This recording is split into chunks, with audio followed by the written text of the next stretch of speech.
Welcome to the Room of Lives. I'm your host, Neil. This episode is the first part of a conversation that I recorded with my musician friend Behnam about 4 years back, soon after we met at the meditation retreat. Since then, we lived in the same house for several years. Many things happened to our lives and careers, and I guess we have both changed in different ways. Recently, as I was planning to look back at this conversation, I was imagining that it wouldn't be interesting enough for my podcast standards today, and I would be lucky to salvage any part of it. Boy, was I wrong. I found the whole conversation very thoughtful, engaging, and vulnerable, and it was also interesting to hear snippets of the people we used to be 4 years back. So here is the conversation in its entirety. In this first part, Behnam summarizes the story of his life so far. Then we talk about his perfect pitch, what it is, how it originates, its relevance to tonal languages like Mandarin, and how it in fact hindered him as a musician.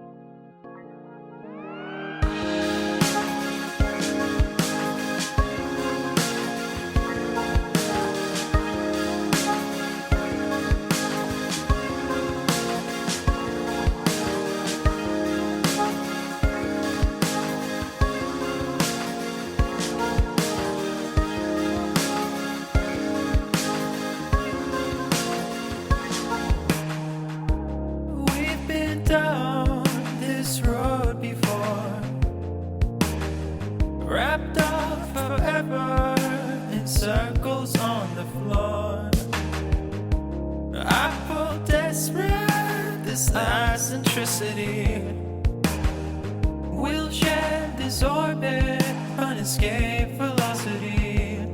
'Cause I don't know if you know, but you bring me down. And I'll go 'cause I know that I bring you down. And with the seeds that were sown, rooted from the ground, nothing to hold but gratitude will be lighter.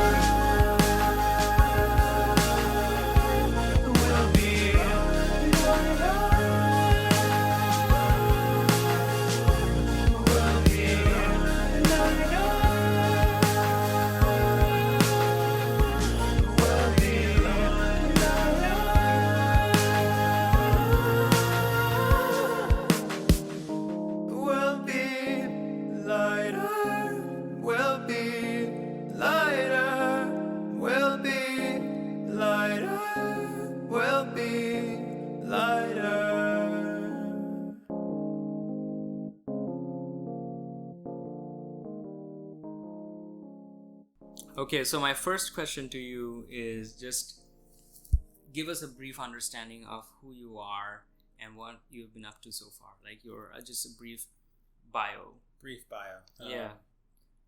I think just diving straight into what I've been up to is pretty fun. First.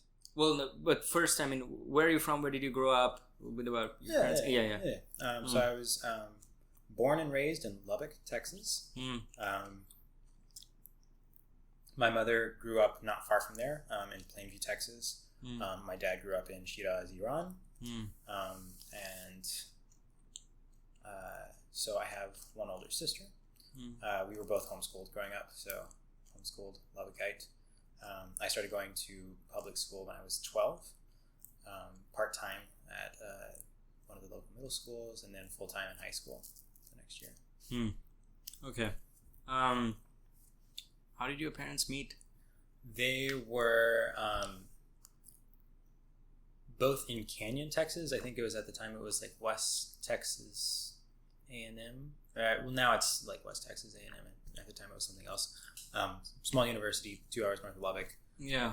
My dad was getting his master's in geology, and she was getting a degree in nursing. Okay. Pretty cool. Do you have any? You don't have any siblings, do you? The older sister. Okay. I see. And how much older is she? She is 2 years older. Okay. Cool. So what have you been up to so far? Just or more recently? More recently. Yeah. tell me what you've been up to since the end of high school, because that part's common to everyone. Yeah. But no, not in your case. You were homeschooled for a while, yeah, you said. Yeah. Yeah, and it ended up taking 5 years in high school. Yeah. I did my first 2 years, and then at that time got really serious about violin. So I dropped out of high school, basically to be a full-time practicer. And then I did that for 1 year. There's a precedent for young classical musicians being quote-unquote homeschooled, getting the GED and going straight into conservatory. So this wasn't like the most outlandish thing anyone had ever done. This was like a track to getting to a certain place.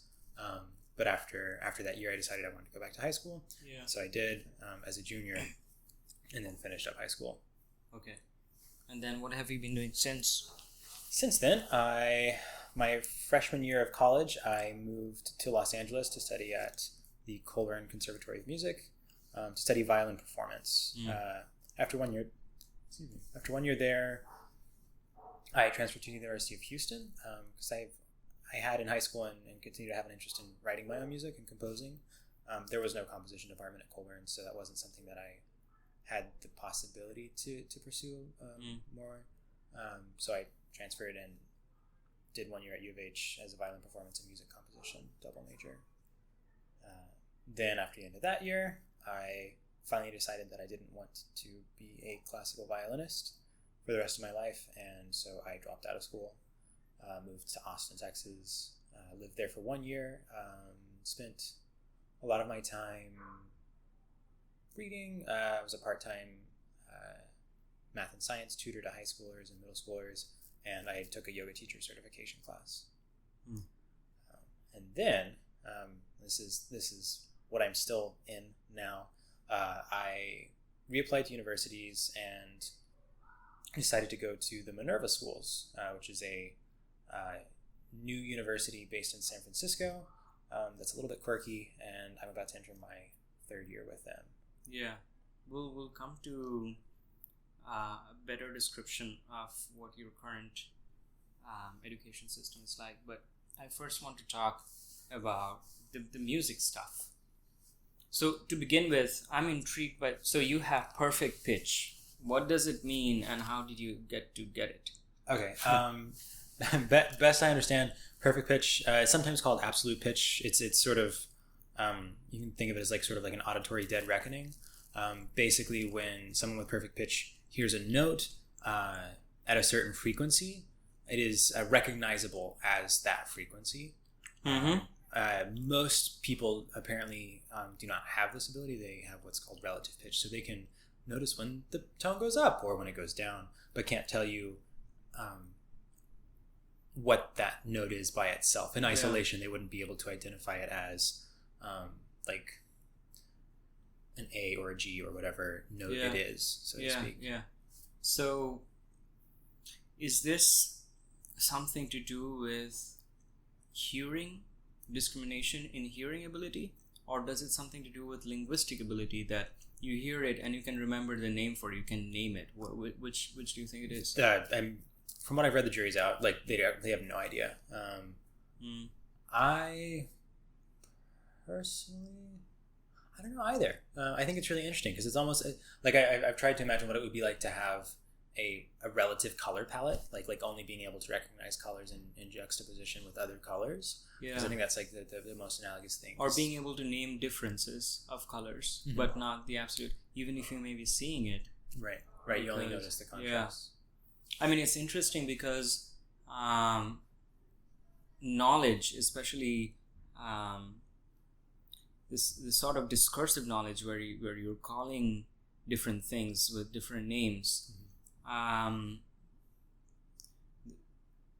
The words that we use for things and the names that we use for them are inextricably connected with our knowledge of them. Right. Well, so I mean, maybe I hear the middle C, but something about the naming part in my head, the labeling classification part doesn't work. And so I think I don't even hear it differently.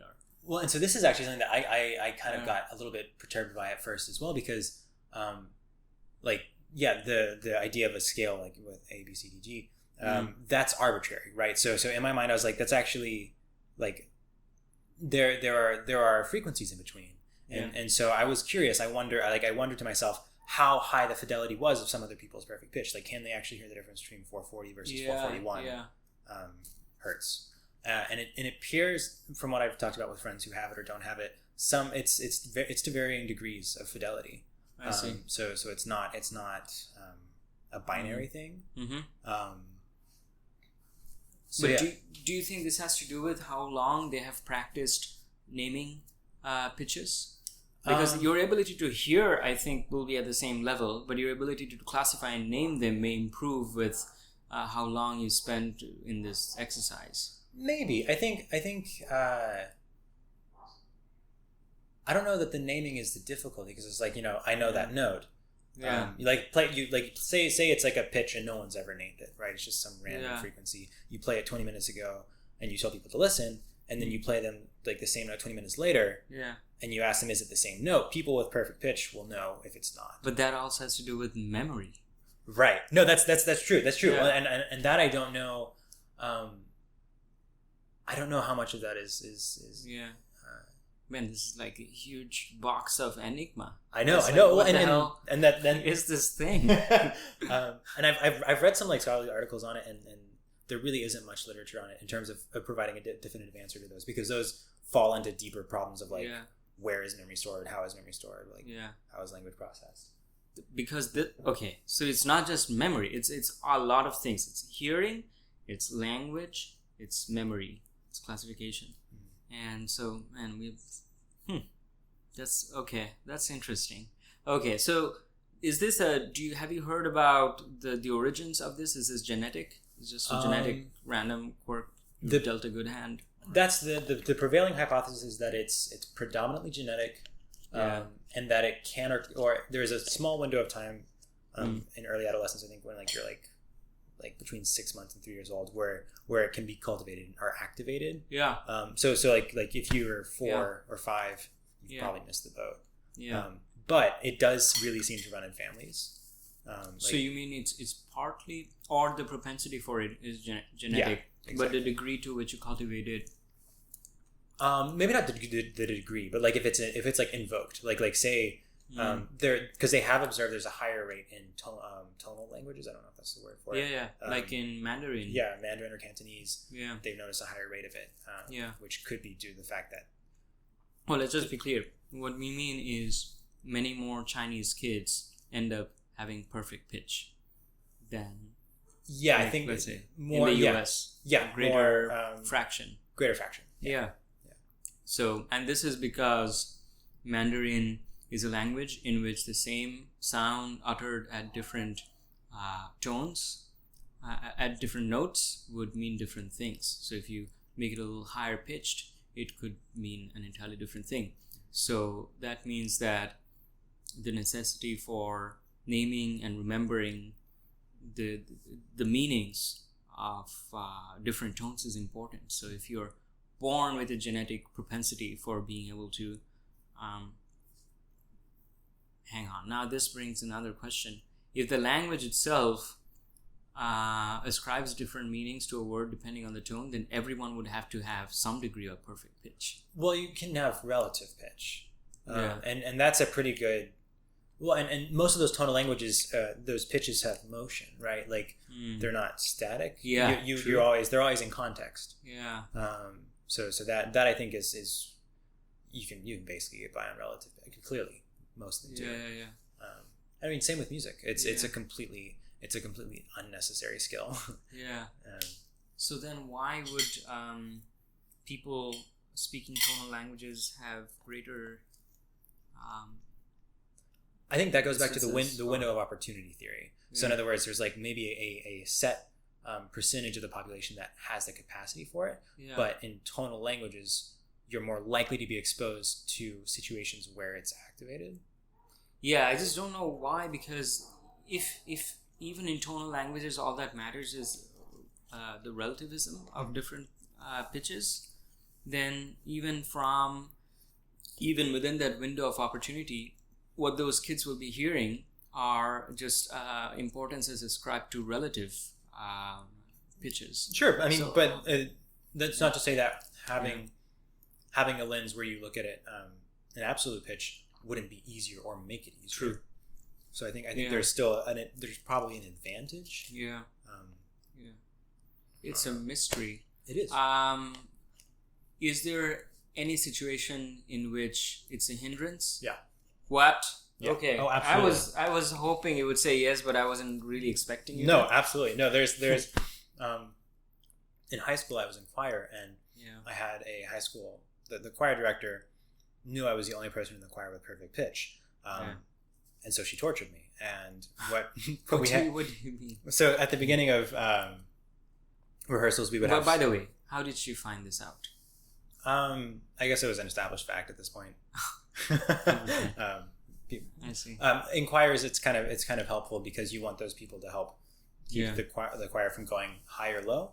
Yeah. And it can also be fun because then you don't need to have a something for a starting pitch. Most like a cappella performances, you'll have some starting tone that they tune to. It's like tuning fork or something. So, by the way, how would they empirically test someone for perfect pitch? What is a sample exercise? I mean, you can just go down to a piano and ask them what the note is. This does preclude the assumption, like you have to assume that the person has an affiliation with those sounds and those words, which I did not at first, right? And so that's why it's actually a little bit difficult to identify. The way that it became obvious for me personally was my mom was like, "Ooh, this is a really cool song that was playing on the television." Yeah. And so I learned it on my violin. Yeah. And then it turned out that I was playing it in the same key that they were playing it on TV. So that was kind of like, oh, interesting. But someone had to find that out. I mean, I noticed that. Oh, you noticed that. Okay. Yeah. So I'm trying to think of it in terms of colors, like you said. Even before I knew the word purple, if I saw red, purple, blue, I would still know, okay, those are all different. Mm-hmm. And if I'm shown purple an hour later, I would still, that was the middle one, and not the first, and not the third. So the way that I think about it, like, I'm almost 100% sure my dad has perfect pitch because when I practice something, like I'll be like in the other room, and then like an hour later we're hanging out after dinner, he starts humming the thing I was practicing in the same key. So I'm like, most people when they hum their favorite tune, like 9 times out of 10 or 11 times out of 12, whatever, aren't in the same key. Yeah. Whereas, so like the chances of that consistently happening are pretty low. If you Sorry, you were telling me the story of what happened in high school choir. This lady. Yeah, our choir director, we would go through sight reading exercises where you're given a piece you've never seen before, and the choir has to sing it together. What exercises? Sight singing, or sight singing. Yeah, okay, that's what we call it. And so at the beginning, you just see sheet music and you play. Right. Okay. And so then what she would do is she'd hand out the music, and I would look at it and be like, oh, cool, G major, great. Yeah. And then she would give the starting notes on the piano to the choir in a different key. Wow. Why? Because she knew I would then have to look at the notes, and in my mind, those are all specific frequencies. Yeah. Only one frequency. And so then I have to basically take what's on the page and transpose it into the key that she's moved it into. Yeah. Which was... and she did this intentionally... Yeah, to force me to do that. To force you to do that. The rest of the choir couldn't give a shit. I mean, unless it like puts the sopranos or the basses in a really bad range. Yeah. But she wouldn't move it that far. It would just be enough to like... So let's get this clear. So when the rest of the choir is playing this sheet music, even though they have the sheet music which tells them which notes they're supposed to be playing, just hearing her on the piano, they wouldn't be able to make a one-to-one mapping. They would just be able to respect changes. Yeah. And so to them, it doesn't really matter. They would start wherever. So their origin is set by her, and they couldn't really care too much where exactly that's set. Yeah. But in your case, you had to do a much more explicit change of the transposition in your case was... Well, I that's what I did at first. And then what that helped me realize is that I had a really weak sense of relative pitch. Yeah, I was about to ask that. Yeah, and so after a certain point, it actually became easier to think in terms of intervals. Yeah. And so that was actually really helpful. She wasn't pushing me. She was helping me. Yeah, see, because I was just about to ask you, when she did that, did you have to... Or was it still intuitive once you've transposed it that the next... Or was it not as intuitive as, let's say, it was to the rest of the choir. No, it wasn't intuitive, and that's why I stopped thinking like that, because it became inhibiting. Yeah. Wow. Well, nature giveth, nature taketh away. It's like, okay, we've got these two systems, and here are the pros and cons, and which one do you want? Yeah. So that's interesting, because you could turn that around and say that a certain section of people like you can have this one-to-one mapping between absolute frequencies and the perceptual equivalent of them, and the rest of the population have this gift for an intuition for being able to transpose without needing to have this absolute map worked out in their head. Yeah, it's kind of interesting. So in one, you have a great neural mapping for the deltas, the differences. In the other, you have a good neural mapping for the absolute numbers, but not so much differences. Right. Yeah. Well, and I do think actually, like, it can, like, unless you cultivate it appropriately, lead to certain rigidity.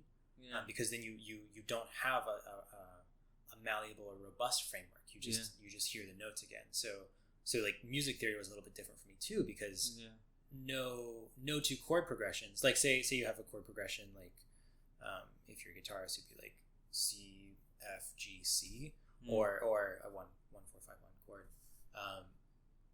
That in every key felt different to me. It never felt the same because they were different notes. Yeah. I mean, some people who are you didn't get that intuition for, oh, this is the same melody.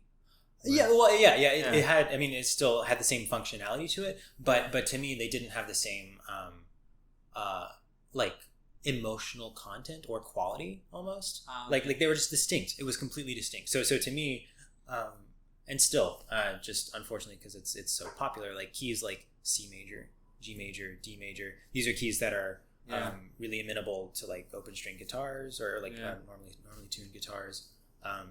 And playing on the piano, so they're predominant. They're kind of like, they saturate a lot of popular music, and I mean, not popular music isn't overproduced, but like if someone's just playing on their guitar, it's probably going to be in C or G. And so when I hear those keys, they kind of they have a very different connotation to me. Than if I heard the exact same thing half a step down. And that's like a totally just like me problem that nobody cares about. But when you started practicing playing, looking at sheet music transposed like this, after a while, did you get more and more of an intuitive feeling for the relative? Yeah, absolutely. Well, and the violin helps with that too, because you're thinking physically with the span between your fingertips. That's how you feel those intervals. So it becomes actually very tactile. And so in that sense, sometimes when I sing, I actually I imagine I'm playing the violin. I like in my head, I'm seeing that and I'm feeling that, and that helps me actually produce the right pitch in some ways, or at least move. It just wakes up my brain a little bit. So if a person who doesn't have perfect pitch, they cannot practice and get better at having perfect pitch, right? Is that right? Basically, I've known some people who've found some really interesting workarounds. There are some vocalists that I knew that knew their voices so well and had practiced so much that they could feel how these are hacks. These are hacks. They're not. It's not the same thing as perfect pitch. Right. Yeah. You're not going to get that absolute quality. You can improve your relative pitch. That's what your training class is for. But in your case, do you think that practicing these pieces of music with this transpose scale and doing other exercises such as that could brought you almost to the point where you had as good a sense of relative pitch as anyone else in the choir, let's say? Yeah, eventually. Yeah, well, fuck you. You get to have... Anyway, all right, so... Well, great stuff, Behnam. You can't take any credit for this. Just remind you. All my pettiness. Okay. Thanks for swinging by the Room of Lives. In the next episode, Behnam describes how he had a unique musical sense from an early age and how he augmented it by learning much of music theory in his own way.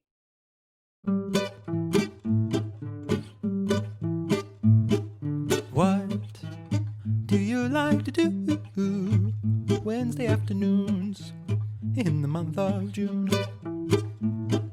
I know what I'd like to do every Wednesday afternoon. I want to spend with you.